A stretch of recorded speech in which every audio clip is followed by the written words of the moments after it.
देखो, मैं एक जेमी कैरेगर की बात कही थी, जेमी कैरेगर ने, जो कि कई बातें कर चुका है, बट फिर भी एक बात से मैं फिर भी कई काइंड ऑफ एग्री करता हूँ, despite him being irrational many times, कि he said कि Chelsea need to you know prove themselves in the Premier League। मतलब लास्ट कॉन्टे के अंडर ही आपका एक प्रीमियर लीग टाइटल आया है। Okay, you have won the champions league, you have won the club world cup, which is like exceptional, काफ़ी लोग अभी तक कर नहीं पाए हैं। बट एक प्रीमियर लीग की बात अलग हो जाती है।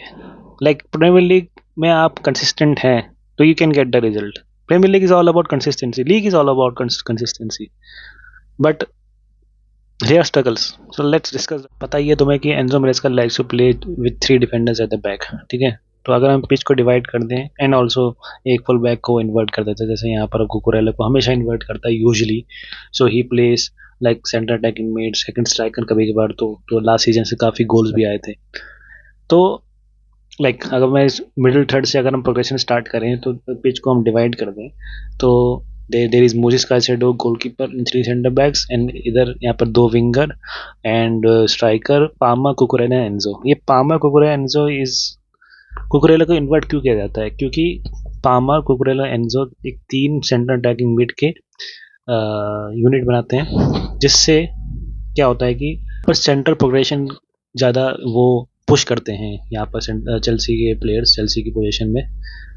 सो यूजली अब सामने वाली टीम पे पोजीशन तो कम रहेगा, तो डिफेंड करने के लिए वो क्या करते हैं कि तीनों सेंटर बैक्स, सॉरी तीनों सेंटर बैक्स को, और मतलब 2 सेंटर बैक्स को 2 विंगर्स मार्क कर रहे हैं, एंड मोजिस काइसेडो एंड एक सेंटर बैक की जो लिंक है उसका पासिंग लिंक है वो उसको मार्क कर रहा है एक।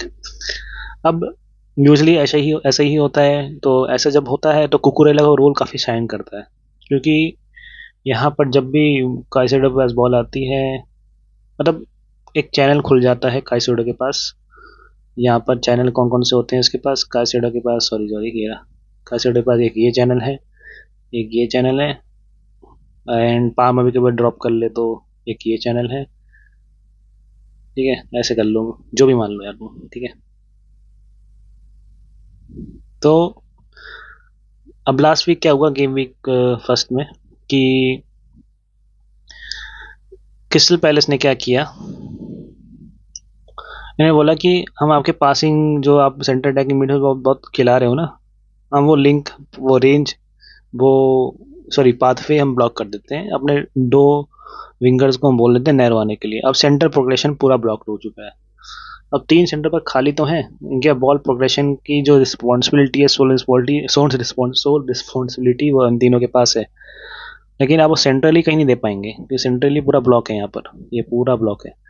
तो अब क्या होता है कि वो वाइड एरिया से जाती है, बॉल वाइड एरिया से जाती है तो 2v1 की सिचुएशन जो लास्ट सीजन में बनती थी, और ये वैसे 2v1 की situation most of number of times बनेगी, चाहे वो सामने वाले डिफेंडर्स, सॉरी सामने वाले अटैकिंग, जो अभी ये क्रिस्टल पैलेस नहीं किया वो करें या ना करें, ये 2v1 की सिचुएशन तो बनी जाती है।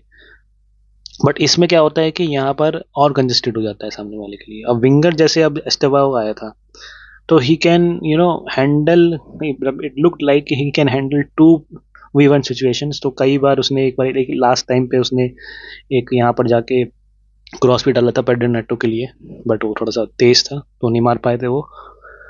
बट मैं कहूँगा कि विंगर्स के लिए काफ़ी डिफिकल्ट जॉब हो जाती है ये, और कई बार तो वो आइसोलेटेड हो जाते हैं, उनके पास कुछ ऑप्शन नहीं बचता, तो वो वापस they play at the back. तो last season it look like we were playing with 9 players in the pitch.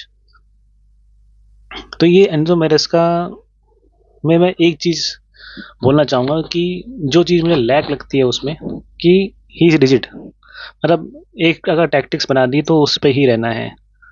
अब इससे क्या होता है कि you are not adaptable, adapt you are not adapting to the situations which is happening in the pitch during the match, ठीक है। तो अब यहाँ पर क्या कर सकता था, कुकुरेला को ऊपर जाने दो, यानी नहीं, जैसे रीस जेम्स यहाँ पर था, we have seen many many times, ठीक है, कि रीस जेम्स और ये मोइस काइसेडो एक डबल पिवट बनाते हैं। अब देखो क्या हुआ। अब ये जो मटेटा है, जो मतलब स्ट्राइकर है उनका, वो किसकी पासिंग लिंक ब्लॉक करेगा? एक ही कर पाएगा ना एक टाइम पे। तो एक फ्री रहेगा हमेशा, एक फ्री रहेगा, वो घूमेगा तो उस पर प्रेस आएगा तो एंजो खाली होगा, या फिर इसके विंगर खाली होगा। ठीक है, तो ये चीज़ें क्यों नहीं करी गई, ये क्वेश्चन है मुझे। जब तुम कर सकते हो, तुमने करा है, क्लब वर्ल्ड कप में करा है, तो तुमने क्यों नहीं किया? सेकंड, तो अब जब इन्होंने ऐसा कर दिया था काम, ठीक है, तो अब बॉल प्रोटेक्शन की जो रिस्पॉन्सिबिलिटी होती है वो दो सेंटर बैक्स होती है, जैसे मैंने अभी डिस्कस करी। तो एक प्लेयर है हमारा वेस्ली फोफाना, जो बॉल कैरिंग बेस्ट है उसकी, ठीक है, इन सब सेंटर बैक्स में से। और एक होती है बॉल प्रोग्रेशन की, जो पासिंग प्रोग्रेशन, मतलब वो लिवाई कोलविल की, और दोनों ही क्या कहते हैं, अवेलेबल नहीं थे। तो बचता क्या है? ट्रांसफर मार्केट में जाना, वहाँ से सेंटर बैक उठाना, जो कि हमने तुमने सुना ही होगा कि लिवाई कोलविल के लिए एक रिप्लेसमेंट चाहिए, मतलब हमें, क्योंकि वो अप्रैल तक एसीएल हो गया उसको, तो अप्रैल तक उसको काफ़ी, वो सेंटर बैक हमारे पास है नहीं। तो बचता क्या है? यही बचता है कि आप जाओ ट्रांसफर मार्केट में, वहाँ से ऊपर प्लेयर निकालो, वगैरह वगैरह वगैरह वगैरह। तो ये सिचुएशन हैंडल क्यों नहीं होती है अभी तक, क्यों नहीं दिख रही है? तो कैसे आप प्रीमियर लीग में टॉप, मतलब अब अभी तो क्रिस्टल पैलेस है, उसके बाद नॉटिंघम फॉरेस्ट आएगी, जो इतनी सारी टीम्स हैं जो they like to sit at a back, वो कहाँ से, ये कैसे हो? सो यार यही है सब इसका, चेल्सी का यही प्रॉब्लम्स हैं, यही अडेप्टबिलिटी की चीज़ें मेजर्स होती हैं। अगर मतलब जाओ Pedro and Delap are better than, I think, we all think कि are better than Nicolas Jackson, but वो अभी दिखेगा कि नहीं दिखेगा। बट लास्ट वाले मैच में, इससे पहले वाले मैच में जॉ पेड्रो बिल्कुल आइसोलेटेड था, मतलब दिख ही नहीं रहा था मोस्ट नंबर टाइम्स, क्योंकि उसके सामने आसपास जो सेंटर प्रोग्रेशन हम करना चाह रहे हैं, उसके आसपास कितने सारे प्लेयर्स हैं, तो कैसे घूम के शॉट मार सकता है वो। तो चीज़ें बहुत हैं जो देखने लायक है, कैसे फिट होंगी, क्या होगा, वो पता चलेगा आए गेम वीक में।